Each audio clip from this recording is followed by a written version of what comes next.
Ya, selamat sore semuanya. Selamat sore. Salam alehem. Shalom.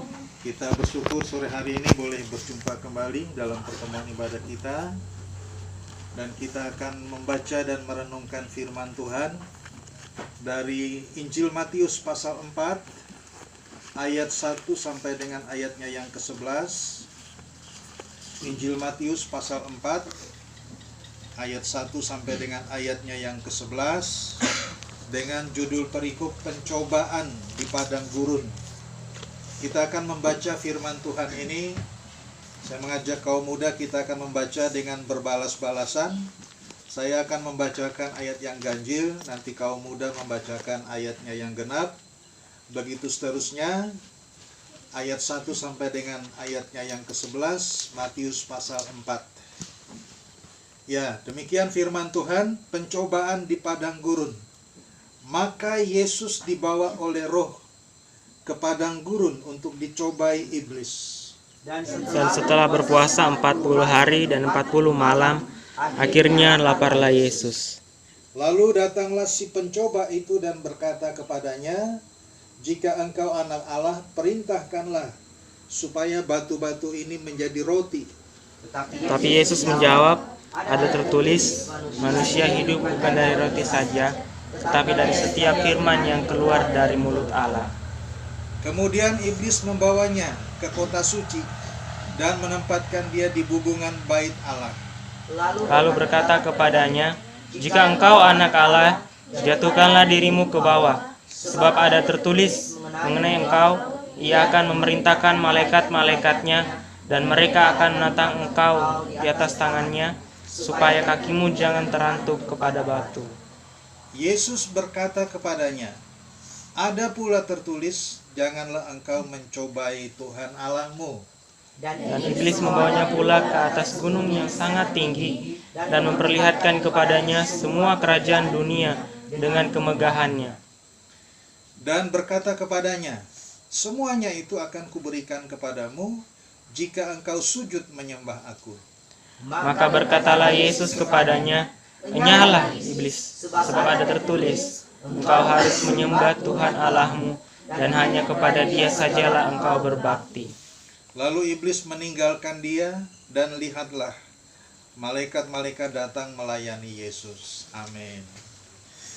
Ya, demikian kaum muda yang dikasihi oleh Tuhan Yesus Kristus. Renungan kita pada sore hari ini saya beri judul yaitu pencobaan. Ya, persekutuan kaum muda yang dikasihi Tuhan. Pencobaan, bicara tentang pencobaan ini adalah sesuatu yang umum terjadi dalam hidup orang percaya. Jadi umum terjadi dalam kehidupan setiap orang percaya, apakah itu kaum bapa, apakah itu kaum ibu, apakah itu kaum muda, gitu ya, ataukah kaum lansia. Ini pencobaan adalah sesuatu yang umum terjadi dalam hidup orang percaya. Jadi setiap orang Kristen itu pernah mengalami yang namanya pencobaan di dalam hidupnya. Nah, pencobaan itu biasanya datang dari dua hal, dari dua sumber gitu ya. Yang pertama, pencobaan itu biasanya datang dari iblis secara langsung. Atau juga bisa saja pencobaan itu datang dari keinginan diri kita sendiri atau keinginan manusia. Nah, ketika kita mengalami pencobaan, maka pencobaan itu dapat membuat kita melawan Allah. Pencobaan dapat membuat kita tidak taat kepada firman-Nya, atau bahkan melawan firman-Nya. Dan akibatnya kita bisa jatuh di dalam godaan iblis, atau jatuh ke dalam berbagai-bagai perbuatan dosa. Nah, namun seringkali kaum muda yang dikasihi oleh Tuhan Yesus, seringkali Tuhan mengizinkan pencobaan itu terjadi dalam hidup kita. Apa tujuannya ketika Tuhan mengizinkan pencobaan itu terjadi dalam kehidupan kita? Tujuannya yaitu untuk menguji iman kita.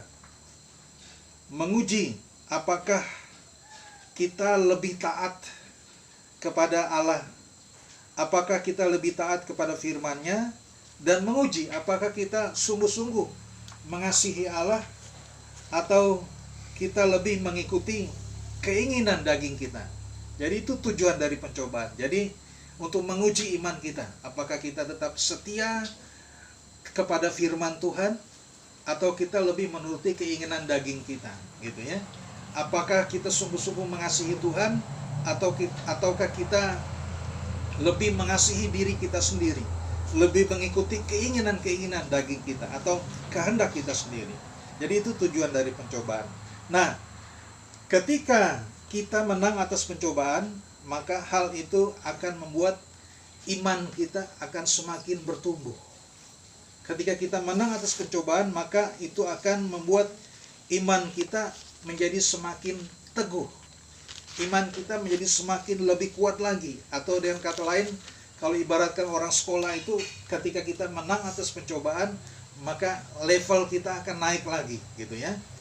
Yang tadinya cuma kelas 1, sekarang kita akan naik ke kelas 2. Yang tadinya kelas 2, kita akan naik menjadi kelas 3, gitu ya. Itu kalau kita menang atas pencobaan. Nah, dalam pencobaan tadi, kita dapat melihat, lewat pembacaan kita tadi, dalam pencobaan tadi, kita dapat melihat Tuhan Yesus sendiri, ketika dia hidup di dunia ini, dia juga mengalami pencobaan. Dan pencobaan itu luar biasa. Pencobaan itu bukan datang dari keinginan Yesus sendiri, tetapi keinginan dari iblis. Pencobaan itu datang kepadanya, dan iblis itu datang langsung untuk mencobai dia, gitu ya, ketika dia hidup di dunia ini. Nah, teman-teman pemuda yang dikasihi oleh Tuhan Yesus, pencobaan yang dialami oleh Tuhan Yesus ini itu terkenal dengan sebutan, yaitu sesuai dengan judulnya itu, yaitu pencobaan di padang gurun, atau Yesus dicobai di padang gurun. Nah, pencobaan ini terjadi ketika Tuhan Yesus baru saja memulai pelayanannya, gitu ya, ingin memulai pelayanannya. Nah, pencobaan yang dihadapi oleh Tuhan Yesus atau iblis mencobai Tuhan Yesus di sini dalam 3 hal. Yang pertama yaitu dalam hal materi. Yaitu kita lihat pada ayat yang pertama, ayat yang ketiga ya. Ayat yang ketiga, lalu datanglah si pencoba itu dan berkata kepadanya, jika engkau anak Allah, perintahkanlah semua batu-batu ini menjadi roti, gitu ya.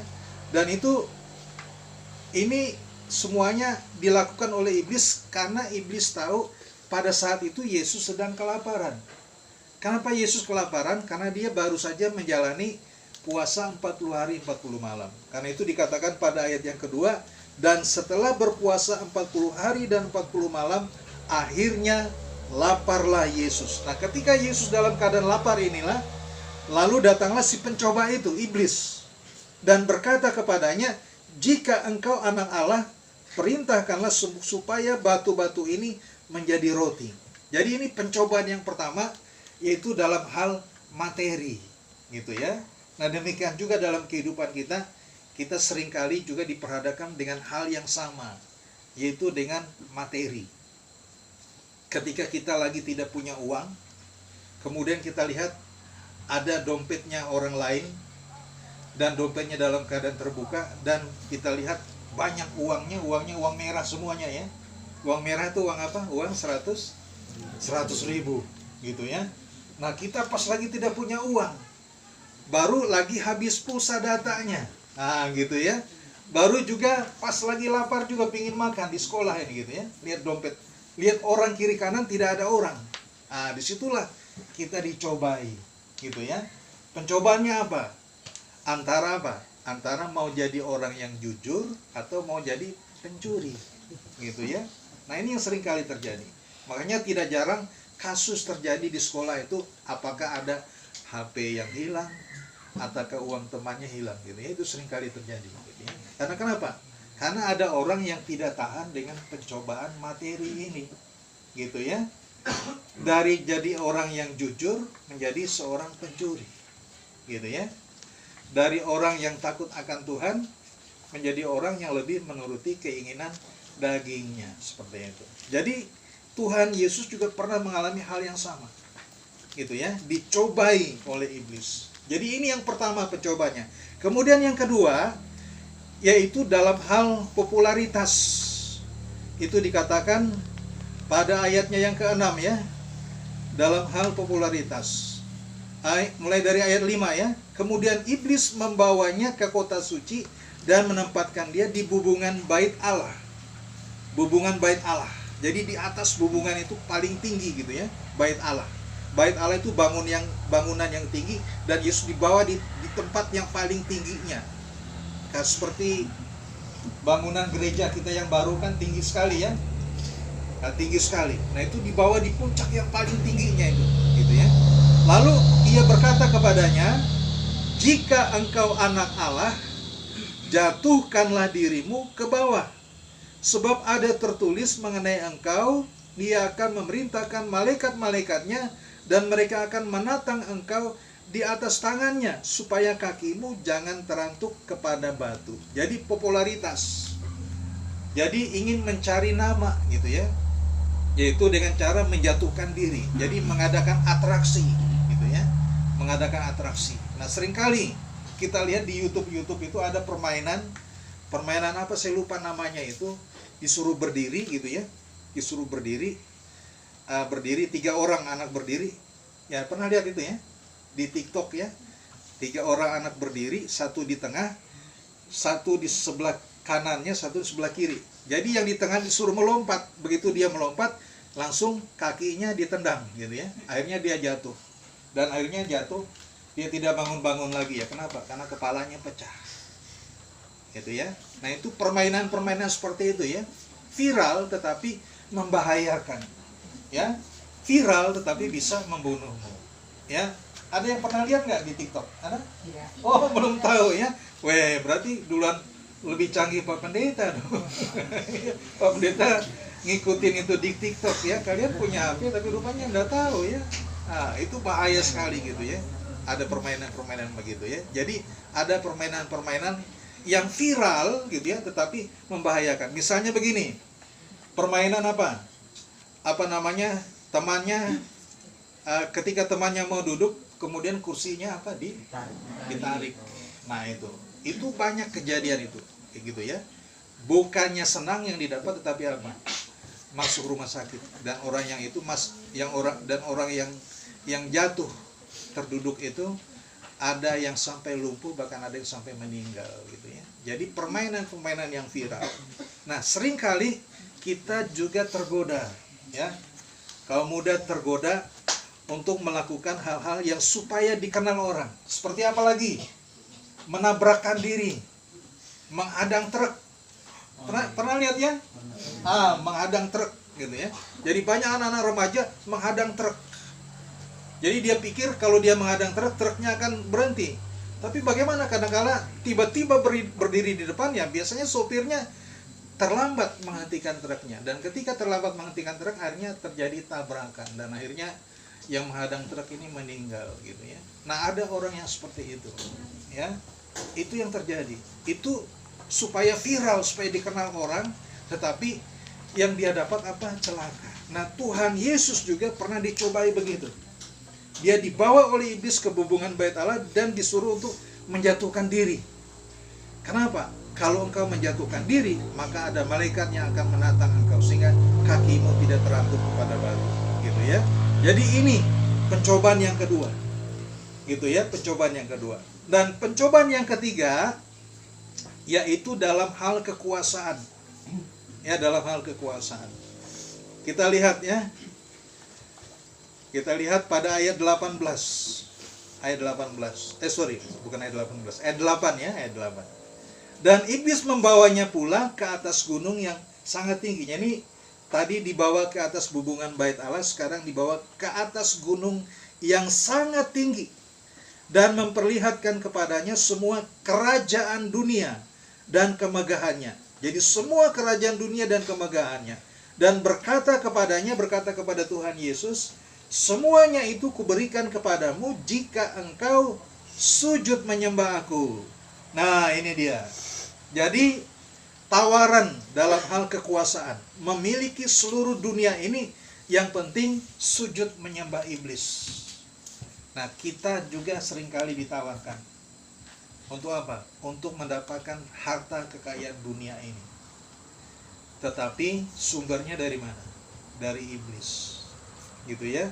Seperti ada istilah yang biasa dibilang orang itu pesugihan. Ya, pesugihan. Artinya bagaimana bisa menjadi kaya raya dengan cara instan. Tetapi dengan cara apa? Dengan cara memelihara iblis. Memelihara iblis atau tuyul. Pernah dengar ya? Tuyul. Jadi orang yang pelihara tuyul itu bisa mendapatkan uang, kekayaan dalam sekejap. Satu malam dia bisa dapat 100 juta satu malam ya. Jadi yang pergi cari uang itu tuyul, gitu ya. Tetapi ada perjanjiannya, dia harus sujud menyembah kepada iblis. Ada tumbalnya, gitu ya.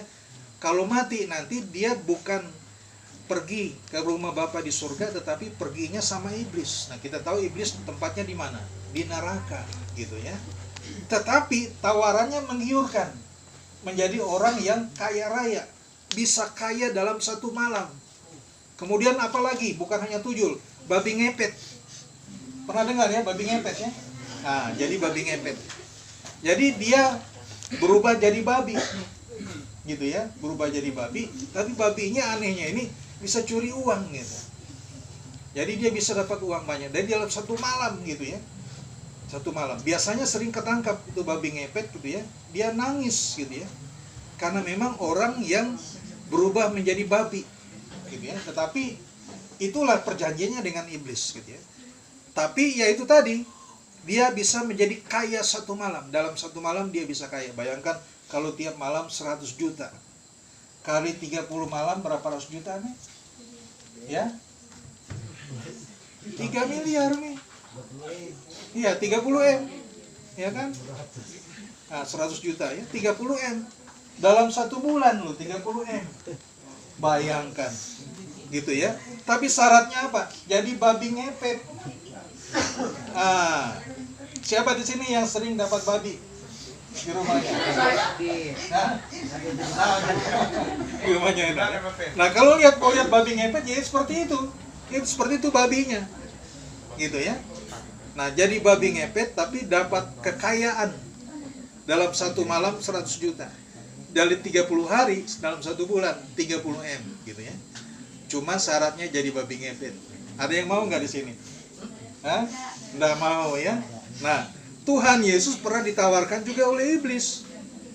Semua ini akan aku berikan kepadamu. Semua kerajaan dunia dengan kemegahannya akan kuberikan kepadamu jika engkau sujud menyembah aku.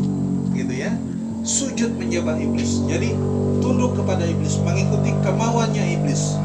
Ya, jadi Tuhan Yesus pernah dicobai. Nah, tetapi kita lihat bagaimana dengan Tuhan Yesus? Tuhan Yesus tidak kalah atas pencobaan. Ini yang kita lihat. Tuhan Yesus menang atas pencobaan. Dia berhasil mengatasi semua pencobaan. Mulai dari pencobaan materi, mulai dari pencobaan dalam hal popularitas, mulai dari pencobaan dalam hal kekuasaan, memiliki seluruh isi dunia. Tuhan Yesus bisa mengatasi semua pencobaan yang datang dari iblis. Dan ketiga pencobaan iblis tersebut, Tuhan Yesus dia dapat mengatasinya. Bagaimana caranya Tuhan Yesus bisa menang atas pencobaan iblis ini, gitu ya. Dan ini bisa terjadi juga dalam kehidupan orang percaya. Jadi di sini yang paling penting untuk kita ketahui adalah bagaimana Tuhan Yesus bisa menang atas pencobaan tersebut. Bagaimana caranya Tuhan Yesus bisa mengatasi ketiga pencobaan tersebut. Ini yang perlu kita ketahui. Karena kenapa? Pencobaan ini tidak bisa dilawan dengan kekuatan kita. Tidak bisa dilawan dengan kesanggupan kita, gitu ya. Karena kenapa? Kalau kita lawan dengan kekuatan kita, kita pasti kalah. Kalau kita lawan dengan kesanggupan kita, dengan kehebatan kita, kita pasti akan tergoda, gitu ya.